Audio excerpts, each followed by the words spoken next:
ETF index mutual funds నేర్చుకుని stock మార్కెట్లో రాణించాలనుకుంటున్నారా? వెంటనే ఈ నెంబర్కి కాల్ చేయండి.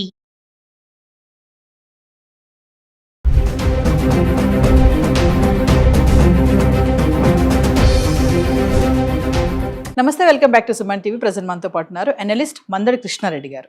నమస్తే సార్. నమస్తే అమ్మా. సార్, బంగారం ధరలు మళ్ళీ దీని పతనం మొదలైందని అనుకోవాలంటారా? అంటే డిసెంబర్ చివరికల్లా యథావిధిగా 1,00,000కు వచ్చేస్తుంది బంగారం. ఎందుకంటే రోజు రోజు చూస్తున్నాము క్రమంగా తగ్గుతుంది.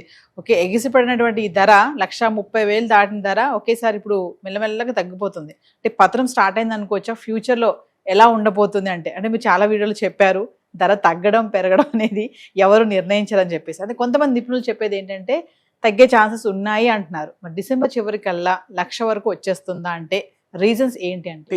ఈనాడు ఉన్న పరిస్థితులను బట్టి తగ్గడానికి అవకాశాలు పుష్కలంగా కనబడుతున్నాయి. కానీ ఈనాడు ఉన్న పరిస్థితి రేపు ఉంటుందని కానీ, రేపున్న పరిస్థితి నెక్స్ట్ డే ఉంటుందని కానీ చెప్పలేము మనం. ఒక్క రోజు 24 అవర్స్ నుంచి ఒక 1 వీక్ లోపల పరిస్థితులన్నీ తారుమారు కావచ్చు, చెప్పలేము మనం. ఇప్పుడున్న పరిస్థితిని బట్టి ఎందుకు అంచనాలు వేస్తున్నారంటే, నెంబర్ 1, పసిడి ధర తీసుకున్నా, మనం వెండి ధర తీసుకున్నా గత 15-20 రోజుల లోపల ఈ వంతులోనే వచ్చినటువంటి మార్పులు మనం గమనీయంగా గమనిస్తున్నాం. 1,50,000 దాకా టచ్ అయినటువంటి బంగారం ఇవాళ మనకు 1,20,000 పైన పక్కన నడుస్తోంది. 1,30,000 పైన పోయినట్టు బంగారం 1,20,000లకు వస్తుంది. ఒక 10,000 రూపాయలు సుమారుగా తేడా, ఒక వారం 10 రోజుల్లోనే 10,000 రూపాయల డిఫరెన్స్ కనబడుతుంది. అలాగే 1,80,000 దాకా పోయినటువంటి వెండి 1,50,000 దాకా వచ్చే పరిస్థితి ఏర్పడుతుంది. 30,000 రూపాయలు దాదాపు డిఫరెన్స్ కనబడుతుంది. ఎందుకు ఇలా జరిగిందని ఒకసారి అంచనాలు వేసుకుంటూ వస్తే, ముఖ్యంగా డాలరు పటిష్టంగా తయారు కావడం, అమెరికన్ బ్యాంకులు వడ్డీ రేటుని తగ్గించకుండా ఉన్నటువంటి పరిస్థితులు ఉండడం. ఎందుకంటే అక్కడ వడ్డీ రేటు తగ్గి ఉన్నాయి.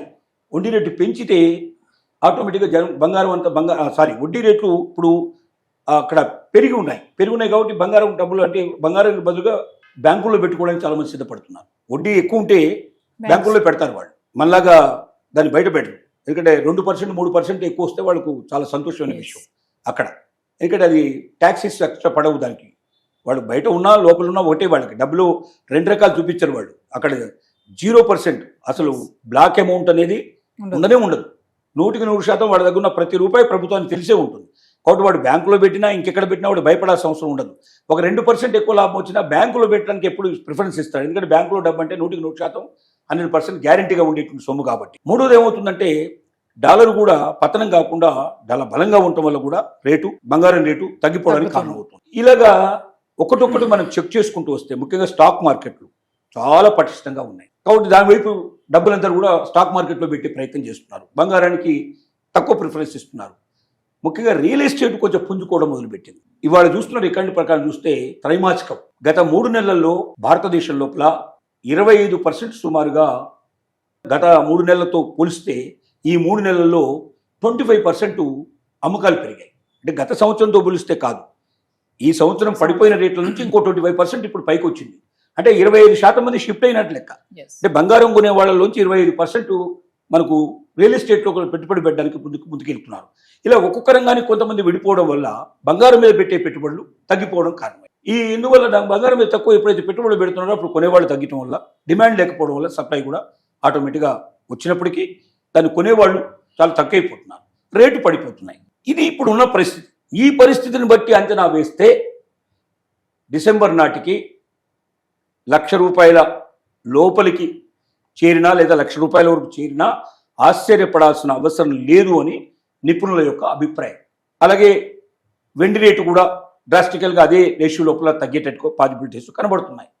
కానీ ఇందులో ఏదైనా భిన్నంగా ప్రయాణం చేస్తే స్టాక్ మార్కెట్లో గబుక్కున కూలిపోయినా బంగారు రేటు పెరిగే అవకాశాలు ఉంటాయి. డాలర్ రేటు బాగా పడిపోయినా బంగారు రేటు బాగా పెరిగే అవకాశాలు ఉంటాయి.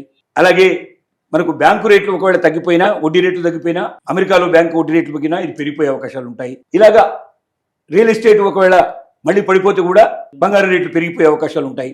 కాబట్టి ఏ కారణం చేత ప్రపంచంలో ఏ మూలన యుద్ధాలు బయలుదేరినా ఆటోమేటిక్గా బంగారు రేటు పెరిగిపోయే అవకాశాలు ఉంటాయి. కాబట్టి ఏది జరుగుతుందో మన చేతిలో లేదు. ఈ రోజు ఉన్న రేటు ప్రకారంగా, ఈ రోజు ఉన్న పరిస్థితుల ప్రకారంగా అంచనాలు వేసి నిపుణులు చెప్తున్న మాట ఏమిటంటే, డిసెంబర్ చివరి నాటికి ఖచ్చితంగా ఇది 1,00,000 రూపాయలకు దిగువగా లేదా 1,00,000 రూపాయలు దరిదాపుగా వచ్చే అవకాశాలు కనబడుతున్నాయి. రేటు పడిపోవచ్చు అని చెప్తున్నారు. కాబట్టి కొనేవాళ్ళు మాత్రం జాగ్రత్తగా ఉండాల్సిన అవసరం ఉంది. వెంటనే పర్చేజ్ చేయకుండా కొంచెం వేచి చూసే ధోరణి లోపల ఇప్పుడు తగ్గితే 1000-2000 తగ్గుతుంది, పెరిగితే ఒక 500-700 తేడా వస్తుంది. కాన్స్టెంట్గా ఉంటుందా, ఒక 10-15 రోజుల పాటు ఇదే రకంగా పెరుగుతుందా, 10-15 రోజుల పాటు ఇలాగే తగ్గుతుందా వెయిట్ చేసి, అలా కాకుండా ఒక రోజు 2 రోజుల లోపల డెసిషన్ ఎప్పుడు తీసుకోకూడదు. 10 to 15 days 1 month మొత్తం పరీక్ష చేయండి. 1 month లోపల పెరిగేదాన్ని బట్టి తగ్గేదాన్ని బట్టి 1 monthలో 5000 తేడా వస్తుంది కదా సార్ అంటే 5000లో కొంపలు మునిగేది ఏమీ లేదు అక్కడ. 5 into 10 తులాలు మనం పర్చేజ్ చేస్తే 5-10లో 50,000 డిఫరెన్స్ వస్తుంది. కానీ ఢామన పడిపోతే మనకు నష్టం కూడా చాలా ఎక్కువ వచ్చే అవకాశం ఉంది కదా. కాబట్టి వెయిట్ అండ్ సీ, ఇంకా కొంతకాలం వెయిట్ చేసి కాన్స్టెంట్గా పెరగడం కానీ కాన్స్టెంట్గా తగ్గడం కానీ ఉన్నప్పుడు మనం దాన్ని దృష్టిలో పెట్టుకొని ఇంకా పెరుగుతుంది తగ్గుతుంది ఆలోచించడానికి అవకాశం ఉంది తప్ప వారం 10 రోజులు 15 రోజులు తేడాన్ని బట్టి ఎప్పుడు కూడా బంగారం పర్చేజ్ చేయకూడదు. మళ్ళీ మనం చెప్పే మాట ఒకటే, అప్పులు చేసి బంగారం కొనకండి, అప్పు చేసి పప్పు కూడా తినకండి. ఖచ్చితంగా మీరు మీ దగ్గర ఉంటే డబ్బు మాత్రం బంగారం మీద ఇన్వెస్ట్ చేయండి. ఆ చేస్తే దాన్ని మీకు ఎప్పటికైనా మీకు ఎసెట్గా ఉంటుంది. అతి క్విక్గా అతి వేగంగా డబ్బు రూపంలోకి మార్చుకోగలిగే ప్రపంచంలో ఒకే ఒక పదార్థం బంగారం. మన అవసరాలు, ప్రాణం మీదకి వచ్చిన అవసరాలు, మనం బతికించగలిగే అవకాశాలు, మన జీవితాన్ని కోరుకుంటట్టు చేసే అవకాశాలు ఎప్పుడైనా వస్తే, పరిస్థితులు ఏర్పడితే బంగారం మనల్ని పూర్తిగా ఆదుకుంటుంది. కాబట్టి మన దగ్గర డబ్బు ఉన్నప్పుడు మాత్రం బంగారం కొనండి, అప్పు చేసి మాత్రం కొనకండి.